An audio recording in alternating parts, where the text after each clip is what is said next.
Vamos pra cima. É como Gideão. Gideão reúne o exército. Deus olha e fala: tem gente demais. Pega essa chave, irmão. A gente nem começou. Aí o exército diminui. Ele fala: e agora, Deus, tá bom? Deus olha e fala: tem gente demais. E aí se resume a 300 homens. É porque o que faz vencer as suas batalhas em Deus não é a quantidade de pessoas que estão com você, mas é a quantidade de pessoas que caminham no mesmo propósito que você. Às vezes tem gente demais. Eu estou cercado de pessoas, mas ainda assim eu estou me sentindo triste, abatido, confuso. Talvez tenha gente demais e direção de menos. Talvez tenha gente demais e conselhos de sabedoria de menos. Talvez tenha opinião demais. Talvez tenha comparação demais. Eu vim falar hoje sobre distrações. E eu quero, em nome de Jesus, fazer um convite, irmão. Não se distrai, ok? Você está comigo? Tem gente que vai falar: pastor, distraído com o quê? Acorda, irmão. Porque eu quero falar sobre uma das portas de acesso que mais tem roubado da nossa geração: milagres. O tema da mensagem de hoje é distrações que roubam o nosso destino. Você pode declarar isso comigo? Diga: nenhuma distração. Diga: vai roubar o meu destino em Deus. Se quiser pode sentar, a galera que está aqui, fica à vontade, só não desconecta, ok? Vamos junto. Sabe, não tem nada pior do que a sensação de estar perdido, confuso, sem uma direção. Não tem nada pior do que você estar confiante de que precisa romper, mas não saber por onde começar. Não tem nada pior do que você desejar viver promessas, mas ainda não saber ao certo quais são.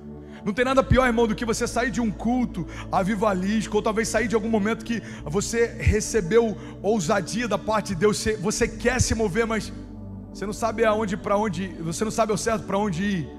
Não tem nada pior do que ter um ano como esse e a gente está meio confuso no meio de tanta coisa que está acontecendo. Irmão, eu não sei você, mas a gente consegue descansar em paz, independente do ambiente, quando a gente sabe para onde está indo e a direção que Deus nos deu. Faz sentido para alguém? Sim ou não?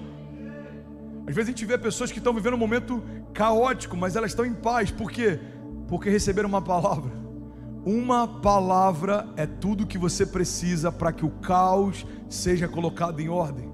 E é por isso que é loucura esperarmos viver em paz se não recebemos de Deus uma direção. Irmão, por isso que é loucura a gente ter expectativa de viver um romper se a gente ainda não recebeu uma direção. Todo romper que vem de Deus é fruto de uma direção que o próprio Deus nos deu. Você está comigo? Diga amém.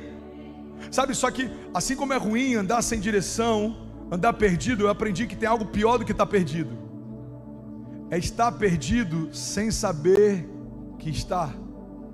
Irmão, tão ruim quanto falta de direção, guarda isso, é falta de sensibilidade. Porque às vezes a gente está tão perdido a ponto de nem lembrar mais em que momento a gente se perdeu. Eu conversei com uma pessoa essa semana e ela está querendo sair de casa, pediu divórcio, tem filhos lindos, uma família linda, Deus começou a restaurar, mas você percebe pela fala que ela está tão confusa e perdida, que ela tem plena convicção de que está tomando a direção certa, quando na verdade ela nem sabe para onde está indo. Irmão, olha para mim. Pior do que estarmos perdidos é estarmos perdidos sem saber que estamos. Porque eu lembro de uma frase, até compartilhei algum tempo atrás, que não existe nada pior do que um tolo motivado. A gente está motivado, a gente está com garra, a gente quer fazer, mas se a gente está perdido, irmão, a gente só vai chegar mais rápido em lugar nenhum. É por isso que eu quero falar sobre distrações que roubam o nosso destino, porque quando a gente fecha a porta de acesso para distrações, a gente abre a porta de acesso para milagres. A primeira chave que eu quero compartilhar com você é que em alguns momentos nós estamos distraídos com impossibilidades. Você pode repetir isso? Diga: distraídos com impossibilidades. Distraído, Jabner, com impossibilidades. Eu sou o cara mais chato com os tecladistas aqui. Quando eu acho que eu estou sozinho, olho para o lado, está no celular e falo: já entendi. Distraído, Jabner, com impossibilidades. Sabe, a grande verdade, irmão, é que, guarda isso, o que nós acreditamos a respeito de Deus fica evidente na provação. Olha para mim. As pessoas mais empolgadas em me falar o quanto estavam prontas para se lançar no chamado foram as que mais deixaram o chamado no meio do caminho quando a provação chegou. Porque quem está empolgado sem uma direção só vai desistir mais rápido quando a provação chegar. Irmão, o que nos mantém firmes em Deus não é a nossa empolgação antes de começar, mas é uma direção enquanto caminhamos. Tem gente que está empolgada demais, aceita Jesus, já quer ir para a África, mas ainda não consegue tratar bem os pais. Aceita Jesus e já quer ir para o Haiti, mas não consegue criar raízes nem na própria igreja. O cara começou a caminhar com Deus e ele honra pastores virtuais que ouve no YouTube, mas não consegue honrar pastores locais que estão próximos a ele. Ele tem facilidade em fazer coisas que são extremas, mas tem dificuldade em estabelecer princípios que são básicos. Irmão, todo excesso revela uma falta. Pastor Márcio fala sobre isso e é a mais pura verdade. Todo excesso revela uma falta. Então a gente precisa entender que o que nós realmente pensamos a respeito de Deus, eu vou frisar bastante esse termo, o que nós realmente pensamos a respeito de Deus fica evidente na provação. E eu queria esclarecer algo com você. Olha para mim em nome de Jesus. Se você não está usando a sua fé para coisas impossíveis, você não está nem usando a sua fé. A fé a gente não usa para coisas que podem dar certo. A fé a gente usa para coisas que seriam impossíveis de darem certo. O problema é que às vezes a gente tenta usar otimismo para milagres e fé para possibilidades. Olha para mim, irmão. A fé move o sobrenatural. O que é sobrenatural? É aquilo que não é normal, não é comum, é aquilo que é extraordinário. O que é ordinário é um remédio de dor de cabeça curar uma dor de cabeça. O que é extraordinário é o sangue do cordeiro remover um tumor. O que é ordinário é eu estar com fome e comer algo e a fome passar. O que é extraordinário é Deus suprir, mesmo quando não existe nada ao nosso redor que poderia fazer isso por nós. O extraordinário, o sobrenatural, é Deus ferindo a lógica, envergonhando as possibilidades e mostrando quem é que manda, irmão.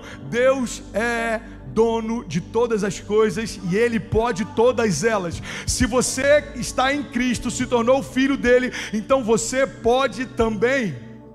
Eu posso o que o meu pai diz que eu posso, eu tenho o que o meu pai diz que eu tenho, eu vou viver o que o meu pai vai viver, diz que eu vou viver. Por quê? Porque o meu pai não é homem para que minta, nem filho do homem para que se arrependa. Porque a única coisa, irmão, que a Bíblia transfere para Satanás como propriedade é a mentira. A única paternidade que Satanás tem é sobre a mentira. O diabo é o pai da mentira. Logo, tudo que o meu pai diz sobre mim é verdade. Logo, tudo aquilo que o meu pai tem, diz que eu tenho também. Logo, não faz sentido nos preocuparmos se teremos provisão, se estamos debaixo dos cuidados de um Deus de provisão. Não faz sentido termos dúvidas se viveremos milagres, se estamos debaixo de uma aliança com Deus de milagres. Tem alguém comigo ainda? Diga amém. Eu sei que é fácil a gente falar sobre milagres, pregar sobre milagres, celebrar milagres, mas a grande verdade, eu tenho falado isso há algumas semanas, é que a gente diz para todo mundo que cremos em milagres, mas fazemos de tudo para não depender de um. Às vezes a gente tenta o caminho mais fácil, como se Deus precisasse que a gente facilitasse alguma coisa. Irmão, deixa eu te falar uma coisa. A matéria-prima para um milagre é justamente a impossibilidade. Nenhum milagre acontece sem que haja algo impossível para que ele aconteça. Milagres são frutos de impossibilidades. Eu lembro de uma história que eu vi alguns anos atrás sobre um pescador. Eu não sei se essa história é real, acredito que não, mas eu achei interessante. Esse pescador, ele sempre pescava com uma régua. Alguém já ouviu essa história? Vocês estão comigo ainda, gente? Amém? Não me deixe sozinho não. Eu estou pregando desde a oração inicial, eu preciso pregar até o final do culto. Vamos junto. Mudou até o tom agora, Lucão. Oh, Jesus, help us. Existe uma história sobre um pescador com uma régua. E esse pescador, ele... Mano, deixa eu beber uma água aqui, deixa o tecladinho se recuperar.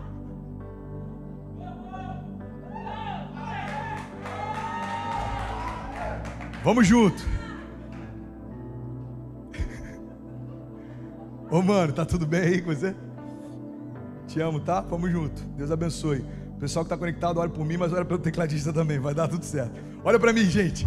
Existe uma história entre o pescador e a régua. E a lenda diz que esse cara, sempre que ele ia pescar, quando ele pegava um peixe, ele media com a régua que ele tinha.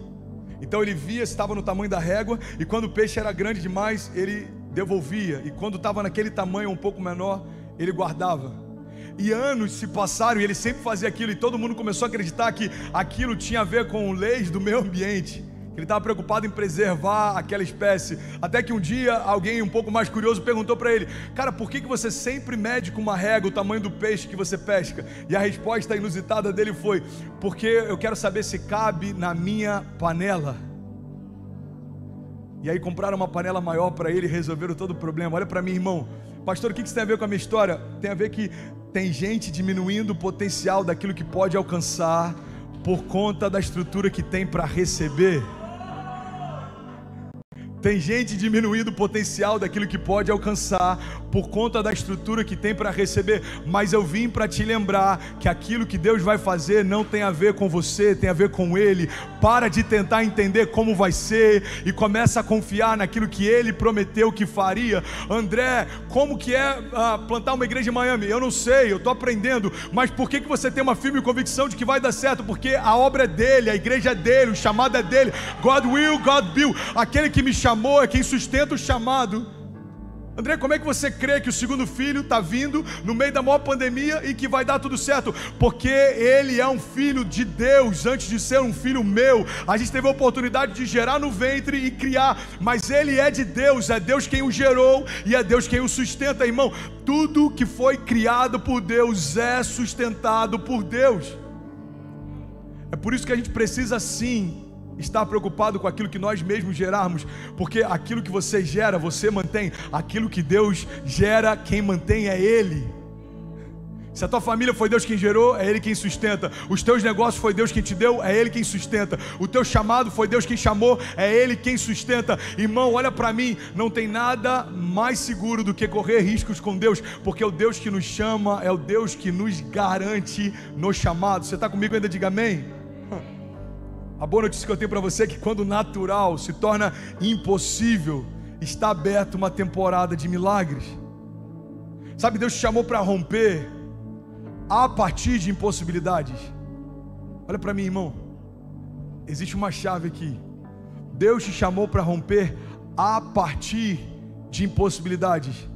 As impossibilidades são o start da tua jornada de milagres.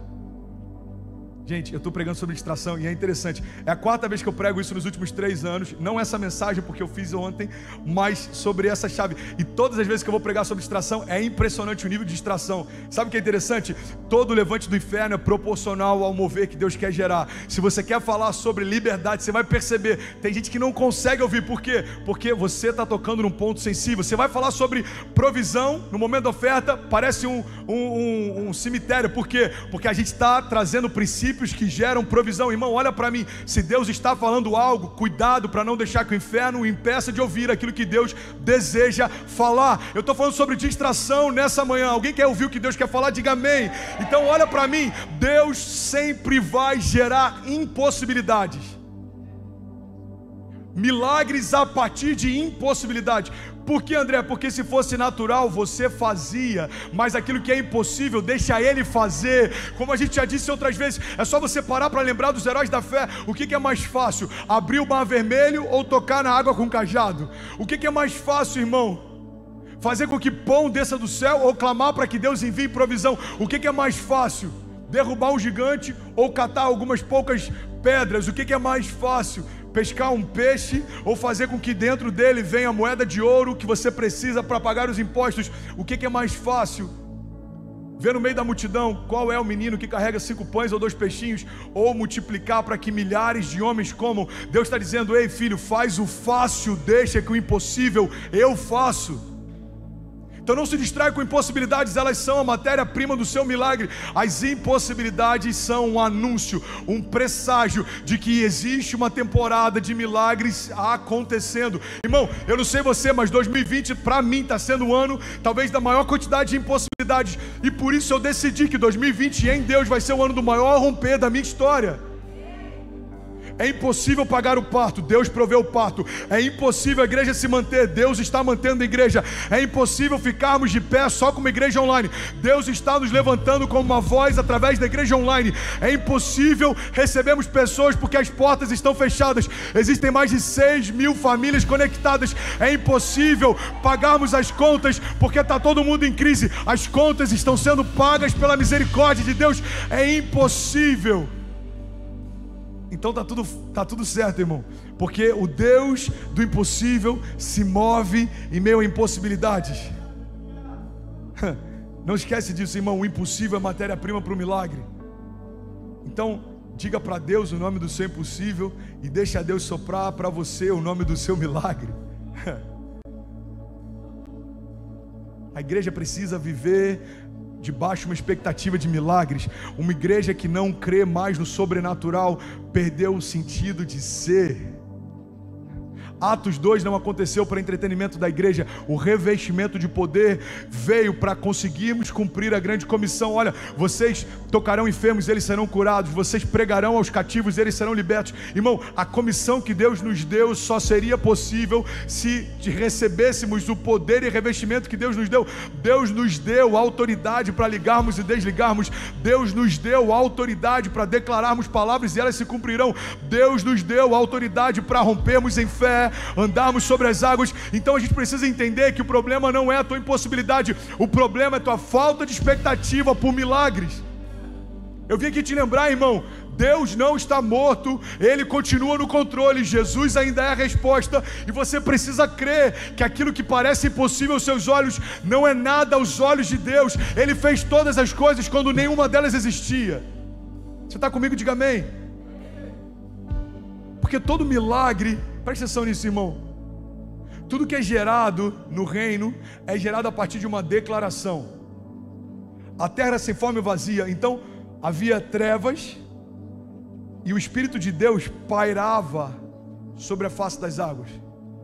Então disse Deus: haja luz, e houve luz. Pega essa chave em nome de Jesus, irmão. Gênesis, terra sem forma e vazia, o Espírito pairava, então houve uma declaração. Agora a gente vai para o batismo de Jesus. Jesus é submerso nas águas, uma voz vem do céu dizendo: esse é meu filho em quem eu tenho meu prazer. Então o Espírito em forma de pomba repousa sobre Jesus. O mesmo repousar do Espírito de Gênesis agora se manifesta na nova aliança. Irmão, presta atenção, todas as vezes que o Espírito repousa, é como se uma janela de oportunidade se abrisse para declararmos realidades que se cumprirão. Havia trevas, o Espírito pairava, então houve uma declaração dizendo: haja luz, e houve luz. Presta atenção nisso, irmão. O mundo estava perdido, nos tornamos inimigos de Deus, até que o Verbo se fez carne, o Espírito pairou sobre ele, e então começou o seu ministério profético. Você percebe que Jesus não começou a se mover até que o Espírito pairasse sobre ele? André, por que tem milagres que eu creio e ainda não acontecem? Talvez porque o Espírito ainda não tenha repousado. Irmão, eu não sei você, mas se você for numa praça e tem muitos pombos lá, eu acho que é um dos animais mais assustados que você já viu. Tinha até um desenho que passava antigamente, Pega o Pombo. Alguém lembra desse desenho ou não? Não estou tão velho assim. É um dos animais mais agitados que tem. E sabe o que eu acho interessante? É quase que uma ironia, porque agora o Espírito vem como uma pomba e repousa sobre Jesus. Ali didaticamente Deus está nos ensinando: o Espírito agora não vem mais para visitar vocês, o Espírito agora veio para repousar sobre vocês. Irmão, olha para mim em nome de Jesus. A gente está num ambiente como esse e eu creio, o Espírito de Deus está repousando sobre nós. E é por isso que existe uma janela de oportunidade para liberarmos palavras que gerarão milagres. Eu criei, por isso falei. Eu criei, por isso falei. Tem a ver com o que eu creio e tem a ver com o que eu confesso. Alguns amigos me desculpem, mas tem gente que acha que declarações de fé ou declarações em fé não mudam os céus. Eu creio que os céus foram feitos por meio de declarações de fé. Deus disse, tudo se fez, e essa dinâmica não mudou. Deus continua dizendo e tudo continua sendo feito. Só que sabe o que eu acho interessante? Agora na nova aliança, Deus nos convidou para fazer parte dessa construção. E agora Deus não só fala sobre você, mas Deus quer falar com você. Por isso que eu creio que o convite de Deus para a nossa geração, no meio de um cenário como esse de impossibilidades, coloque-se de pé e comece a confessar aquilo que crê. Para de dizer o que você está vendo e comece a declarar aquilo que você deseja ver. Para de falar o que todo mundo está vendo e comece a declarar aquilo que aqueles que ainda não viram, verão. Irmão, O mover que a gente está vivendo é fruto de declarações de fé que a geração passada fez. A geração passada declarou ginásios lotados, estádios lotados, uma geração por herança, um mover sobrenatural acontecendo, Deus tocando as nações. Nós estamos vivendo o fruto das declarações que aqueles que vieram antes de nós geraram. A minha pergunta é: qual é o legado que nós deixaremos para as próximas gerações? Eu vejo uma igreja se levantando na cidade e uma cidade sendo levantada por Deus sobre as nações. Eu vejo, creio, por isso falo, famílias sendo fortalecidas, casamentos sendo restaurados, enfermos sendo curados. Eu creio que aquilo que Jesus disse, que obras ainda maiores faríamos, é uma realidade hoje. Por isso nós declaramos: obras ainda maiores faremos. Eu creio príncipes de Deus sendo levantados no meio de uma geração perdida.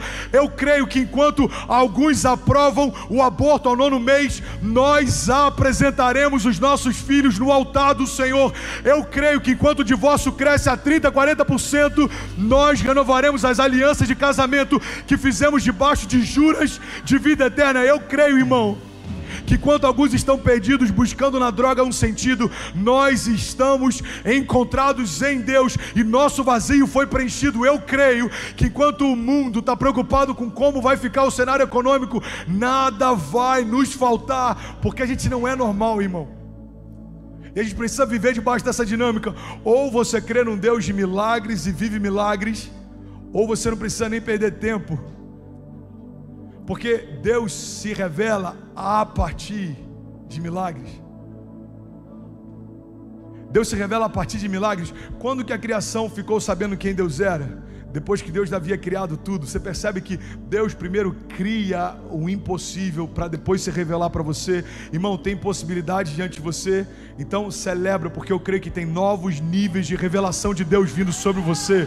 Um Deus que se revela no meio de cativeiros, um Deus que se revela no meio de desertos, um Deus que se revela no meio de tempestades, um Deus que se revela no meio da cova de leões, um Deus que se revela no meio da fornalha ardente, um Deus que se revela no meio de perseguições, cativeiros, cadeias, no meio de medo, no meio de dúvidas. Um Deus que se revela lá.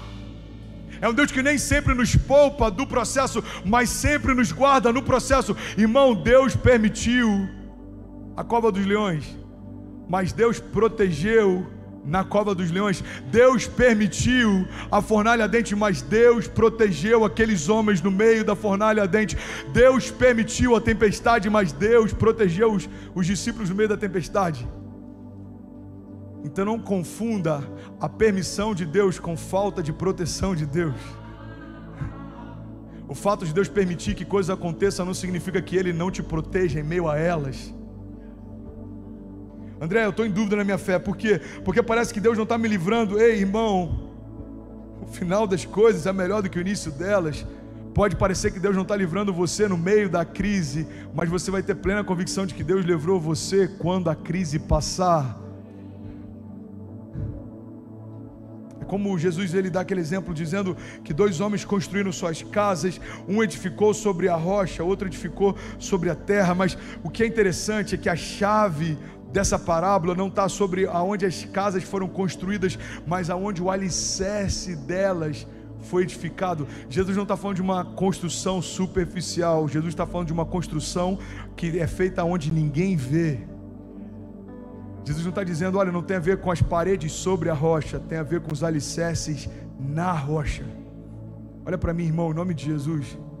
A tempestade vem para bons e maus, a tempestade vem para filhos e para escravos, a tempestade vem para os que creem e para os que não creem. O que vai aferir quem somos não é o que vem contra nós, mas é quem permanece depois que tudo isso passar. Pastor, mas está chovendo na minha casa, como está chovendo na do ímpio. Ei, filho, a chuva não é o que define a história, mas é quem vai permanecer de pé depois que a chuva vier. Olha para mim, tudo isso vai passar, tudo passa, irmão. Tempos ruins passam, alguns momentos bons passam também. O segredo é a gente entender que Deus é eterno, por isso que não dá para a gente se desesperar com coisas que são temporárias. Irmão, Deus é eterno, e agora que estamos em Cristo, nos tornamos eternos também. para de dar para uma janela temporal dentro de um calendário feito por homens a autoridade para governar a tua história. 2020 não é nada aos olhos de um Deus que está desde a eternidade passada e permanece depois de todas elas. Para de dar para um ano o governo sobre a construção dos seus dias.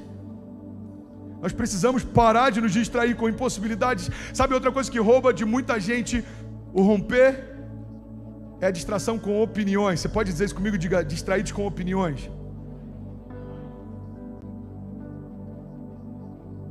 Provérbios 13:20 diz que o que anda com os sábios ficará sábio, mas o companheiro dos tolos será destruído. Sabe, tem uma história que há algum tempo eu estou querendo compartilhar aqui numa pregação, mas nunca se encaixa, que é a história de Roboão. Ele é filho de Salomão e ele é neto de Davi. Olha que loucura, irmão. Ele é filho do homem mais sábio que já existiu, mas o legado que ele deixou é o legado de ter sido lembrado para sempre como o rei que dividiu Israel. Ele assume o trono, e aí o povo pede para ele: olha, Roboão, o fardo, o jugo do teu pai era pesado, alivia o nosso jugo. Os impostos que o povo pagava eram altos demais. Então o povo, quando vê um novo rei, fala para ele: olha, alivia um pouco o nosso jugo. Presta atenção nisso, irmão. Então Roboão vai até os sábios do seu pai e pede conselhos aos sábios. Então os sábios dizem: sabe, Roboão, se você aliviar o jugo do povo, terá para sempre o coração deles. Então Roboão sai do conselho de sábios e agora vai em busca de opinião de amigos. E quando Roboão chega para os amigos e fala: e aí, o que vocês acham que eu devo fazer? Os amigos dizem para Roboão: agora é a hora de você mostrar quem manda. Diga assim ao povo: a mão do meu pai, é mais ou menos assim, não lembro agora a frase, mas é mais ou menos assim: não se compara a grossura do meu menor dedo. Então eu aumentarei o jugo que o meu pai havia colocado sobre o povo. Sabe o que acontece? Se inicia a rebelião do povo contra a casa de Davi.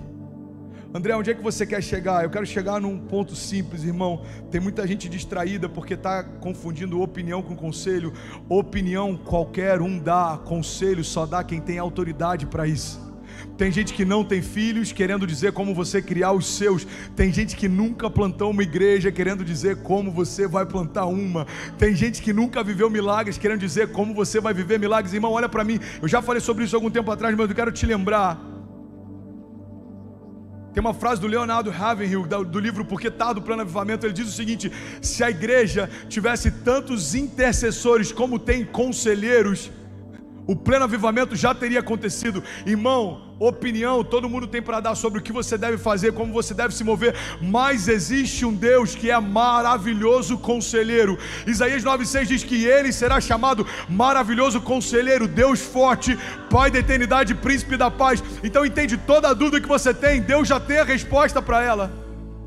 Toda inquietação, toda angústia que você tem, Deus já tem resposta para ela. Provérbios 13:20, na versão A Mensagem, diz assim: quem anda com sábio torna-se sábio, mas quem anda com insensato verá a sua vida ir por água abaixo. Provérbios 12:15 diz: o caminho do insensato é reto aos seus próprios olhos, mas o que dá ouvidos ao conselho é sábio. Salmos 1 diz: como é feliz aquele que não segue o conselho dos ímpios, não imita a conduta dos pecadores, nem se assenta na roda dos zombadores. Ao contrário, sua satisfação está na lei do Senhor, e nela medita dia e noite. É como uma árvore plantada à beira de águas correntes, dá fruto no tempo certo, e as suas folhas não murcham. Tudo que ele faz prospera.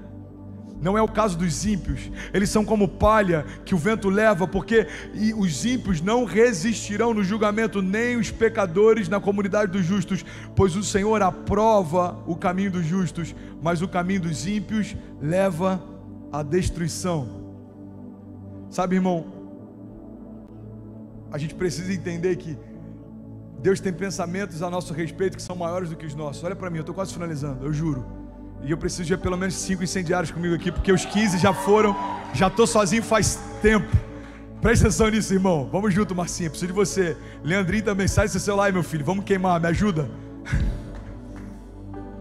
Isaías 55:8 diz: pois os meus pensamentos não são os pensamentos de vocês, nem os seus caminhos são os meus caminhos, declara o Senhor. Assim como os céus são mais altos que a terra, também os meus caminhos são mais altos do que os seus caminhos, e os meus pensamentos são mais altos do que os seus pensamentos. Irmão, Deus está dizendo basicamente: você tem projetos para os seus filhos? Deixa eu dizer, os meus são melhores que os seus. Você tem plano para sua casa? Deixa eu te dizer, os meus planos são melhores que os seus. Deus está dizendo: ei, os seus rabiscos são incríveis, mas eu tenho desenhos a respeito do teu futuro. Então deixa eu desenhar com você, e deixa eu revelar para você, deixa eu guiar você, conduzir você, aconselhar você. Abre mão da opinião dos outros e deixa a minha voz ecoar sobre você. Para de se distrair com opiniões e começa a se guiar por um conselho prático. Irmão, olha para mim. Tem muita gente distraída com o que é bom. Sabe o que eu acho interessante? Enquanto a gente se contentar com aquilo que parece com a promessa, não viveremos a promessa. Uma história que me chama a atenção é a história de Abraão. Deus diz para ele que vai dar um filho. Abraão então faz um filho e celebra. Isso é interessante porque enquanto a gente está distraído, a gente celebra os filhos da precipitação como se fossem filhos da promessa.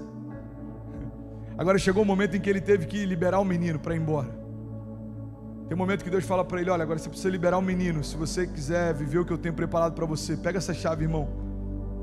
Se você quiser manter a promessa, você vai precisar abrir mão das propostas. Se você quiser viver o que Deus preparou para você, você vai precisar abrir mão daquilo que você tem construído para você. Irmão, para de se distrair com o que é bom, porque por mais que seja bom, não necessariamente é o que Deus tem para você. Sabe, tem muita gente distraída com a religião, e eu estou correndo aqui para terminar porque mais tarde tem outro culto. Sabe, tem gente distraída porque está no lugar certo, e como eu ministrei no início do culto, o diabo não está preocupado de você estar no lugar certo. Na verdade, ele está preocupado de você estar no lugar certo, com a visão certa, porque não tem nada melhor para o inferno do que pessoas no lugar certo com a visão errada. Estar na igreja não te torna um cristão, irmão. Como você dormir numa garagem não te transforma num carro. Para de achar que o lugar te faz, porque se você deseja que o lugar te faça, significa claramente de que Jesus ainda não te fez. Os cenários não fazem quem Cristo já fez, os ambientes não mudam quem Cristo já mudou. Irmão, não tem a ver com o lugar, tem a ver com você. Eu estou na igreja faz 10 anos. Bom para você. Agora o que vai mudar é quando você está em Cristo. Eu estou em Cristo faz 10 anos, e eu te garanto, você está vivendo os melhores 10 anos da sua vida. É como Davi fala: olha, eu peço uma coisa ao Senhor, uma coisa apenas eu peço, que eu possa permanecer nesse lugar todos os dias da minha vida. Sabe, se somos a igreja de Jesus, nós temos que andar no ritmo de Jesus. Tem uma frase do Rick Warren que ele diz que viver com propósito é a única maneira de viver de verdade. Eu quero finalizar agora, e se alguém recebeu algo de Deus nessa manhã, diga amém. Quero falar sobre o perigo da gente estar perdido dentro da casa do Pai. Tim Keller diz que o pecado não é apenas fazer coisas ruins, mas colocar coisas boas no lugar de Deus. O pecado, irmão, não está só da gente fazer coisas ruins ou erradas, mas está em a gente tirar Deus do centro da nossa história e colocar qualquer outra coisa no lugar dele. Sabe, tem muita gente perdida na casa do Pai. A gente olha para o filho pródigo e a gente percebe que o filho pródigo se perdeu quando saiu de casa, mas o irmão que ficou se perdeu mesmo estando em casa. O que vai definir não é se você está ou se você saiu, mas quem você é quando o Pai chegar. Irmão, o irmão que ficou tinha um pai próximo, mas ainda assim não tinha entendido quem ele era e quem o pai era. O pai estava lá e ele acha que a performance dele dava acesso aos presentes do pai. O que ele não tinha entendido ainda é que o maior presente ele já havia recebido, era a presença do Pai. Irmão, numa geração que se move por presentes, temos dificuldade em celebrar a presença. A gente fica falando, por que para mim não? Por que ainda não? Por que Deus está dizendo, ei, você não entendeu? O maior presente que eu poderia te dar, já te dei. Eu estarei com você todos os dias da sua vida. Irmão, guarda isso. Uma geração distraída com presentes tem dificuldade de celebrar a presença.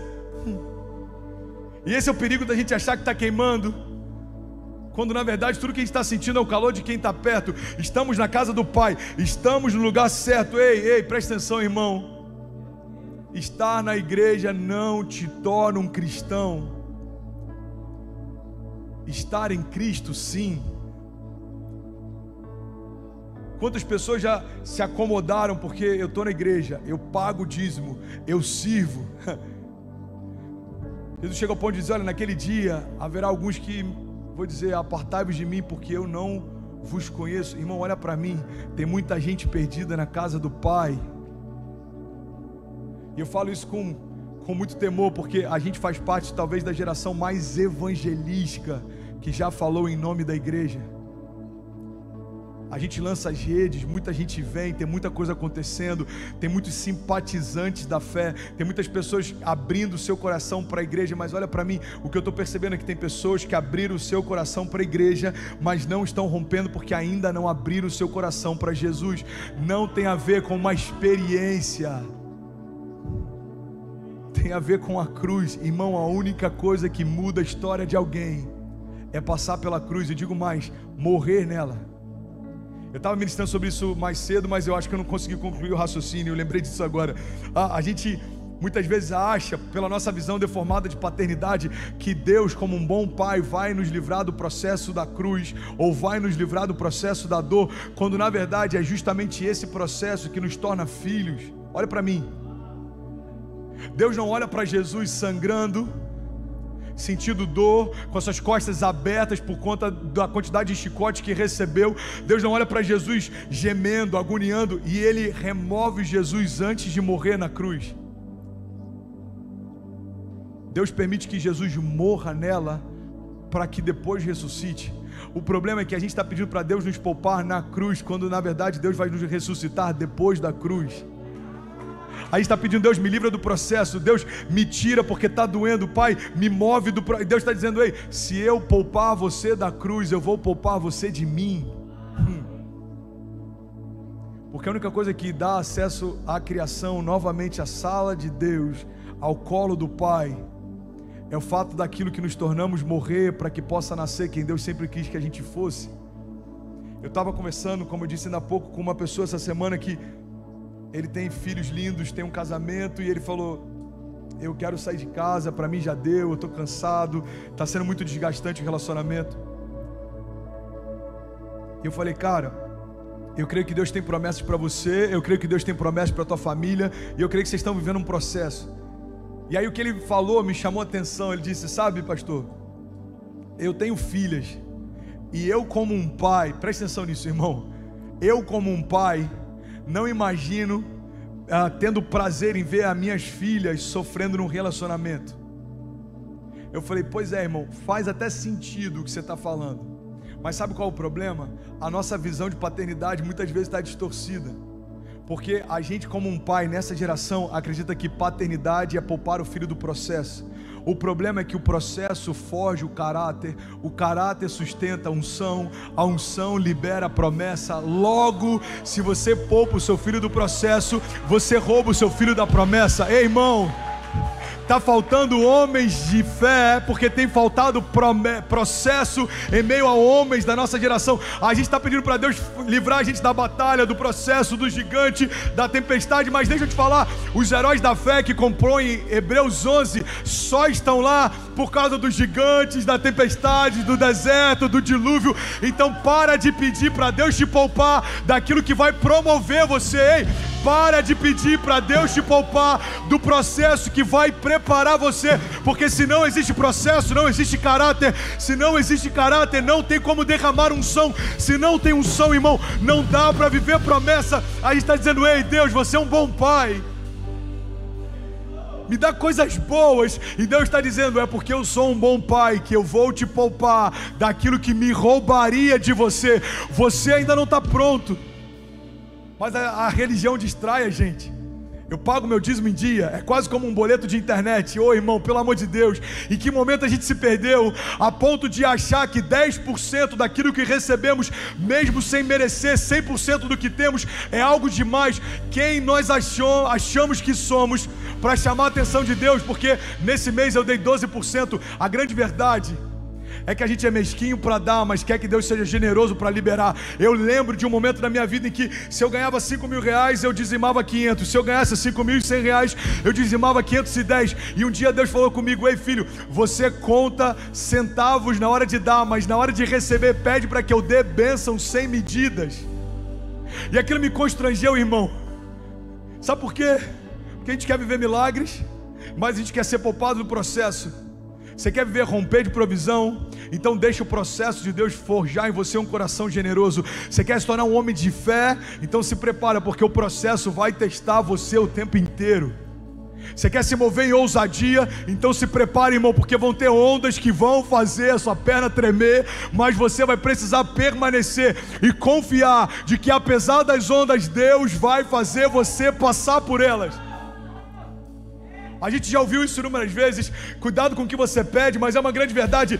Deus me dá paciência. Aí Deus coloca pessoas difíceis ao seu lado e você começa a questionar os professores que Deus enviou. Irmão, você não pediu paciência, tá aí, agora deixa eles gerarem paciência em você. Esse ano eu estou sendo forjado nisso. Oh Jesus! Deus, eu quero mais fé. Você quer fé? Então eu vou te dar impossibilidades, porque a escola que gera homens de fé é a escola de impossibilidades. Deus, me torna um homem forte. Você quer ser forte? Ok, filho, então eu vou colocar você em lugares em que a sua força não é nada comparada à força dos seus inimigos, para você entender que é na tua fraqueza que eu me fortaleço, e quanto mais fraco você for, mais forte eu sou por você. Ei, irmão, olha para mim. O problema não está em Deus, o problema sempre vai estar em nós. A gente tem que parar de questionar a palavra a partir das nossas dúvidas. Duvide das suas dúvidas, duvide das suas dúvidas e confie na sua fé. O problema é que a gente quer confrontar a palavra a partir das nossas crises, quando na verdade a gente deveria confrontar as crises a partir da nossa fé. A gente pergunta para Deus: por que você não me poupou dessa vergonha? Quando na verdade a gente deveria virar para aquilo que é motivo de vergonha e falar: ei, você não é maior do que o Deus que em mim habita. Ei, irmão, olha para mim. A gente deveria parar de perguntar para Deus: por que o meu casamento acabou? Quando na verdade a gente deveria se posicionar contra o divórcio e falar: todo o espírito de confusão que veio contra a minha casa, por 7 caminhos vocês sairão, mas aquilo que é de Deus, o inferno não toca. A gente precisa parar de questionar a Deus, de colocá-lo contra a parede, e a gente precisa se posicionar com a mesma ousadia e colocar os nossos inimigos contra a parede. Irmão, Jó, em um determinado momento, começa a perguntar para Deus: por que disso, por que daquilo? E Deus fala: ei, Jó, eu vou te responder. Se antes você me disser aonde você estava quando eu criei o fundamento da terra, aonde você estava, Jó? Quando eu defini a força dos ventos, os limites da água, aonde você estava, Jó? Quando eu criei cada uma das estrelas, nomeei cada uma delas e cada uma delas se apresenta a mim, Jó, onde é que você estava? Deus está ensinando para Jó um princípio. Ao invés de me confrontar a partir da sua crise, confronta o teu cativeiro a partir da sua fé. Irmão, eu estou aqui e eu creio que tem uma unção profética diferente nessa manhã. Eu creio de verdade. Eu creio de verdade. Por isso que eu estou me alongando, já chutei o balde, quebrei o protocolo, mas Deus certamente tem algo novo sendo gerado nessa manhã. Existe uma convocação. Sabe, em tempos de guerra existe alistamento, e até aqueles que estavam na reserva são chamados para lutar. Em tempos de guerra, alguns países até flexibilizam a idade de convocação. Homens mais novos ou até velhos demais são chamados. Por quê? Porque tempos são difíceis, precisamos unir forças. Eu creio que é esse tempo que nós como igreja estamos vivendo. São tempos difíceis, são tempos de guerra, então são tempos de convocação. Irmão, Deus está levantando para si um exército que não se move por aquilo que vê, mas por aquilo que crê. Não se move pelo tamanho dos gigantes, mas pelo tamanho do Deus que sempre derrubou os gigantes e certamente derrubará mais uma vez.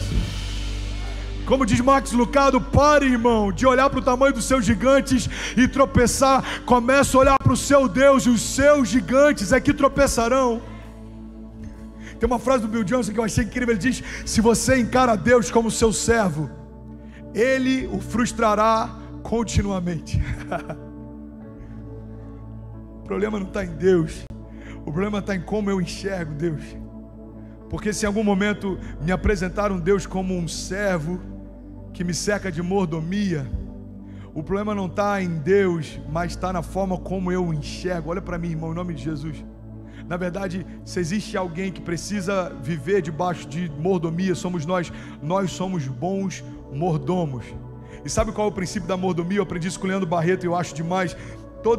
Todo mês eles fazem um culto chamado Super Seed, esse culto da semente sobrenatural, da super semente. Eles chegam em casa, olha que louco isso, cara. E eles oram falando: Deus, me mostra o que não é mais meu aqui. A última vez que eu tive com ele tinha ofertado um MacBook Pro. Aí Deus vai mostrando: olha, esse relógio, esse tênis, esse celular, esse carro, esse violão. As pessoas vão colocando aquilo em bolsas, as famílias vão para a igreja e começa um a semear na vida do outro. Eu falei: Lê, eu queria me mover assim, irmão, mas eu não estou pronto não, me ensina. Qual é a chave? Olha isso, irmão. Falou: a chave é o princípio de mordomia. É entender que eu tenho uma bandeja e tudo que foi colocado nela foi Deus quem me deu. Logo, eu uso, mas não é meu. Eu usufruo, mas não é meu.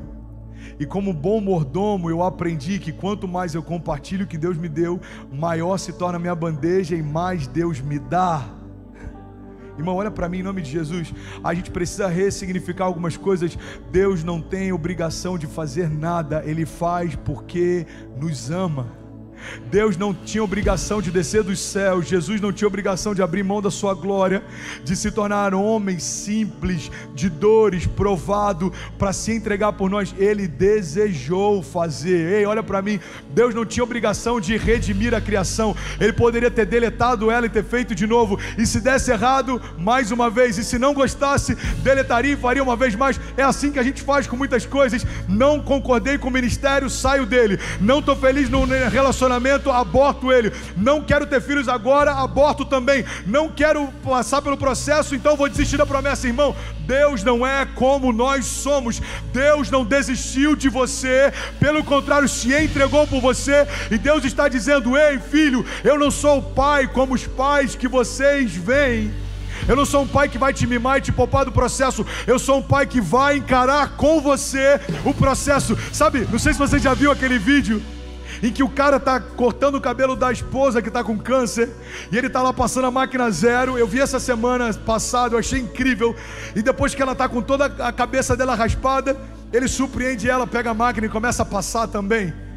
Eu creio que é essa relação de amor que Deus tem para nós. Ele está dizendo: olha, eu não vou te poupar do inferno, mas eu vou lá por você. Eu não vou te poupar do juízo, mas eu vou pagar a sentença por você. Irmão, Deus não anulou o julgamento da criação. O salário do pecado é a morte, e o homem precisava pagar. Deus não chegou na sala do juízo final e falou: ei, morte, você tem controle sobre a criação, porque ela pecou, mas eu, como tenho soberania sobre todas as coisas, vou anular o julgamento.